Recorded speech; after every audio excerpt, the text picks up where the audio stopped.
बिस्मिल्लाहिर्रहमानिर्रहीम। अस्सलाम वालेकुम स्टूडेंट्स, उम्मीद है तमाम स्टूडेंट्स खैरियत के साथ होंगे। और आज हम लोग करने जा रहे हैं जब 10th class Pakistan studies English medium में हम लोगों ने स्टार्ट किया हुआ चैप्टर 2। और आज हम करेंगे जी उसका सेकंड टॉपिक जो है हमारे पास objectives of Pakistan foreign policy. तो आज हम खारजा पॉलिसी के मेन पॉइंट्स, मेन ऑब्जेक्टिव्स जो है वो आज के लेक्चर में डिस्कस करेंगे। या फॉरेन पॉलिसी जिसे हम खारजा पॉलिसी कहते हैं वो होता क्या है, उसका मेन ऑब्जेक्टिव क्या है और ये किस तरह से बाकी कंट्रीज़ के साथ हम स्टैब्लिश करते हैं, कौन कौन से कंट्रीज़ पाकिस्तान के साथ जो है वो इस खारजा पॉलिसी में शामिल है। ये सारी चीज़ें आज के इस लेक्चर में डिस्कस होंगी। और ये आप लोगों का जो टॉपिक है ये एक इम्पॉर्टेंट टॉपिक है एमसीक्यूज़ के लिए भी, शॉर्ट पॉइंट ऑफ व्यू से लिए और साथ ही साथ लॉन्ग पॉइंट ऑफ व्यू के लिए भी आपका टॉपिक इंपॉर्टेंट है। हम लोग सबसे पहले स्टार्ट कर देंगे, रीडिंग भी स्टार्ट करेंगे, साथ साथ आपको हेडिंग भी मार्क करवाती जाऊंगी, शॉर्ट क्वेश्चन आएगा साथ साथ वो भी हाईलाइट करते जाएंगे। आप लोगों ने लेक्चर को डिटेल के साथ देखना, कुछ स्किप नहीं करनी ताकि आप लोगों का कोई भी पॉइंट, कोई हेडिंग, कोई शॉर्ट क्वेश्चन या एमसीक्यू आप लोगों का स्किप आउट ना हो। लेक्चर स्टार्ट करने से पहले आप सबसे मेरी रिक्वेस्ट होगी, अगर अभी तक आप लोगों ने चैनल को सब्सक्राइब नहीं किया तो काइंडली प्लीज चैनल को सब्सक्राइब कर दीजिए। वीडियो पसंद आए तो वीडियो को जरूर लाइक कर दीजिए। स्टार्ट करते हैं अपना आज का lecture, objectives of Pakistan foreign policy. The term foreign policy refers to the strategy of a country for relations with the other countries। ये है हमारे पास foreign policy की definition है।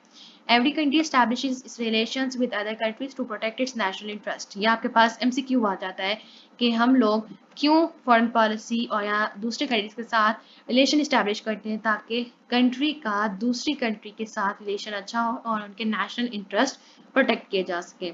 In our present day world, no state can meet all its need alone। कोई भी country, कोई भी state अकेले अपने मसाइल, अपनी ज़रूरतों को पूरा नहीं कर सकता। Due to the reason, large and small countries of the world has to establish the relations with the other nations। These relations help them to fulfill economic, social, industrial and defense needs। ये आपके पास short question आता है कि external relations हम establish करते हैं वो किन चीज़ों में, किन नीड्स को फुलफिल करने में हेल्प देती है। Economically, socially, industrially and defence needs होती हैं वो हमारी फुलफिल होती हैं if we establish the relation with other nations, other states, other countries.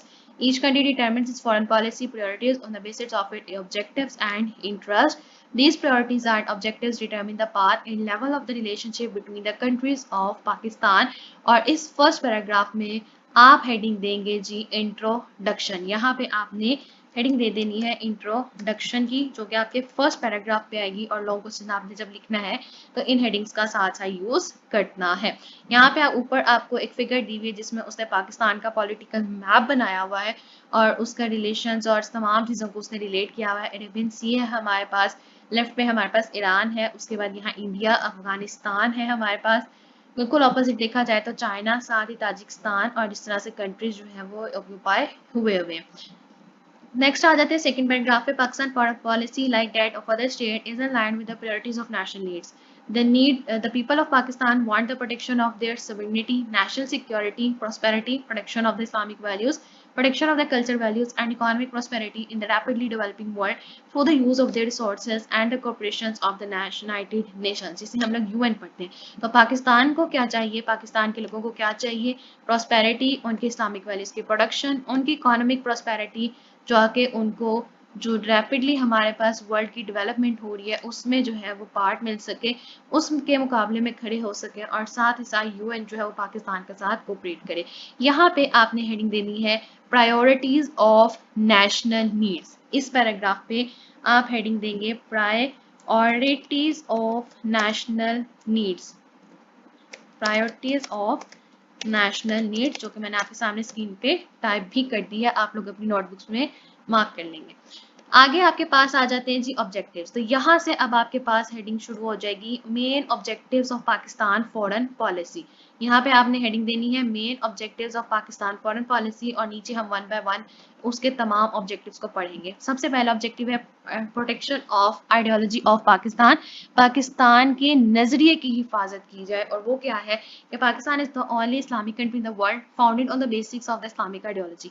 The Muslims of the subcontinent had acquired this homeland so that they could lead their lives according to the commands of Holy Quran and Sunnah। तो why the Muslims of the subcontinent had acquired a separate homeland, आपके पास एक question आएगा तो आप लिखेंगे जी so that they could lead their lives according to the commands of Holy Quran and the Sunnah।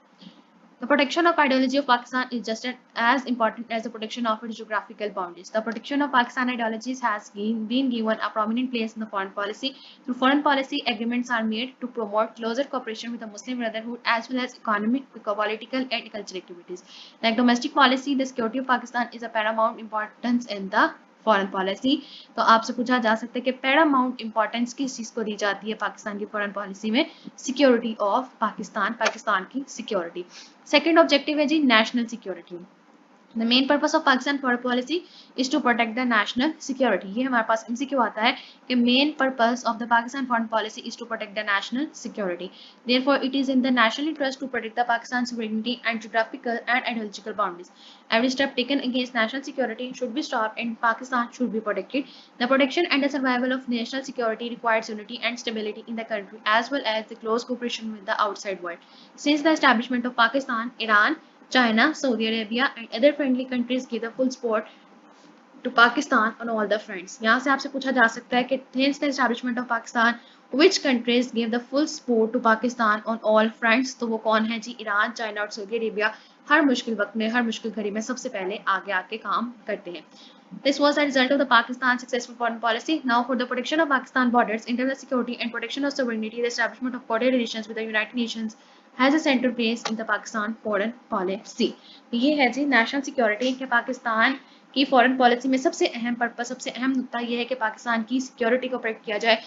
चाहे कोई भी मुल्क, कोई भी स्टेट अगर पाकिस्तान के खिलाफ कोई भी काम करे जियोग्राफिकली या उसकी आइडियोलॉजी से रिलेटेड, तो उस काम को बाकी स्टेट्स को चाहिए कि वो पाकिस्तान के सिक्योरिटी को प्रोटेक्शन में काम करें, ताकि इससे ये होगा कि ना ही पाकिस्तान के ताल्लुकात दूसरे ममालिक के साथ ख़राब होंगे, बल्कि एक यूनिटी के साथ रह सकते हैं, जिसकी वजह से हमारी कंट्री भी स्टेबल रहेगी और हमारे दूसरे कंट्रीज के साथ जो है वो अच्छे रिलेशन स्टेबल होंगे और साथ ही साथ हमारी इकोनॉमिक भी जो है वो ऊपर डेवलप होगी। फिर उन्होंने बताया कि कौन से कंट्रीज के साथ हमारा ज़्यादा अच्छे सपोर्ट सिस्टम है वो बताया और उन्होंने कंक्लूड किया है कि किस तरह से हम एक अच्छा successful foreign policy system design कर सकते हैं।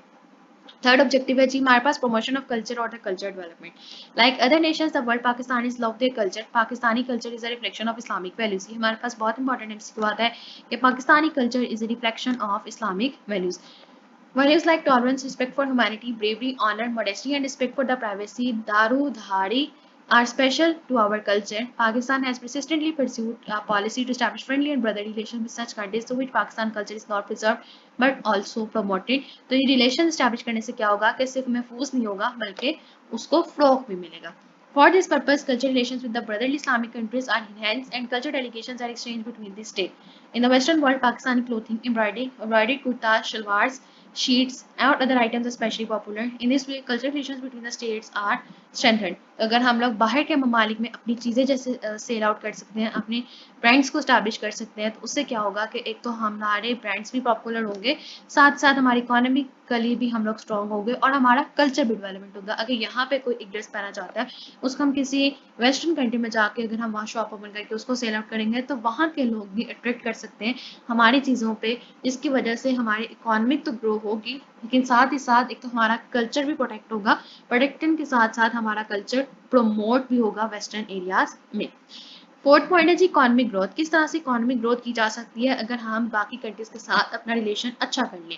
Promoting economic activity is considered essential for economic growth. Agriculture is the occupation of the majority of the population of Pakistan. For development, इसी वजह से एग्रीकल्चर को, खेती बाड़ी को पाकिस्तान की सबसे मजबूत हिस्सा कहा जाता है, जो कि पाकिस्तान के लिए फायदेमंद साबित हो सकता है उसको माशी तौर पर बैलेंस करने के लिए, स्टेबल करने के लिए। For the development of agriculture and the growth of economy, Pakistan needs to further strengthen its relation with agriculturally and industrially developed state. अगर पाकिस्तान को एग्रीकल्चर से अपना इकोनॉमी स्टेबल करना है, तो हमें ऐसे कंट्रीज के साथ रिलेशन बनाना होगा जो कि वो खुद भी एग्रीकल्चर और इंडस्ट्रियल रिलेटेड स्टेट से, हमें उनको अपना रिलेशन को जो है वो इस्टेब्लिश करना होगा, तभी हमें कोई फायदा हो सकेगा। In this way, using the experience of the developed states, we can strengthen our economy by developing our agriculture industry. Education development is essential for economic growth. Only on the basis of the technological advancement can agriculture, industry, and business can be developed. In order to acquire technical and industrial knowledge, industrial and technical sciences can be promoted in the country by establishing the relation with the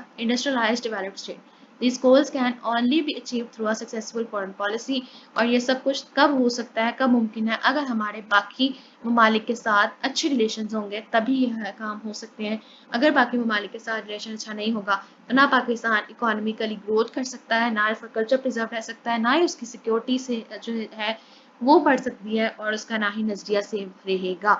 और ये थे 4 main objectives of the foreign policy of Pakistan के। अगर पाकिस्तान की foreign policy establish होती है, अच्छे relation दूसरों के साथ रखता है, तो उसके में हमारे पास मेन ऑब्जेक्टिव्स क्या होते हैं कि पाकिस्तान एक तो आपने किसी के साथ रिलेशन इस्टेब्लिश किया तो आपने क्या पॉइंट सबसे पहले रखना कि आप हमारा नजरिया जो है उसकी हिफाजत करेंगे, उसकी इज्जत करेंगे, हमें हर लिहाज से जो है वो सिक्योरिटी प्रोवाइड की जाएगी, हमारे कल्चर को प्रमोट किया जाएगा और उसको प्रिजर्व किया जाएगा, और इकोनॉमिकली हम आपके साथ किस तरह से ग्रो आउट कर सकते हैं। ये था आज का लेक्चर जिसमें हमने डिस्कस किया जी पाकिस्तान फॉरेन पॉलिसी और उसके ऑब्जेक्टिव्स की फॉरेन पॉलिसी होती क्या है, उसका हम लोगों ने किस तरह से नेशनल नीड्स की इसकी प्रायोरिटीज होती हैं। थर्ड हमने डिस्कस किया मेन ऑब्जेक्टिव, जिसके 4 सब हमारे पास मेन ऑब्जेक्टिव्स थे। और इसी के साथ हमारा आज का लेक्चर जो होता है वो कंप्लीट हो जाता है। नेक्स्ट लेक्चर में हम लोग डिफरेंट कंट्रीज के साथ रिलेशन जो है वो पढ़ेंगे। और मुझे उम्मीद है कि आप लोगों को आज का लेक्चर जो पसंद आया होगा। इंग्लिश को भी डिफिकल्टी कोई क्वेश्चन आता है आप लोग जरूर पूछ सकते हैं। और मेरी आप सबसे लास्ट में एक रिक्वेस्ट होती है, अगर अभी तक चैनल को सब्सक्राइब नहीं किया तो प्लीज चैनल को सब्सक्राइब कर दीजिए। वीडियो पसंद आए तो वीडियो को लाइक कर दीजिए और ज़्यादा से ज़्यादा शेयर कर दें। Thank you.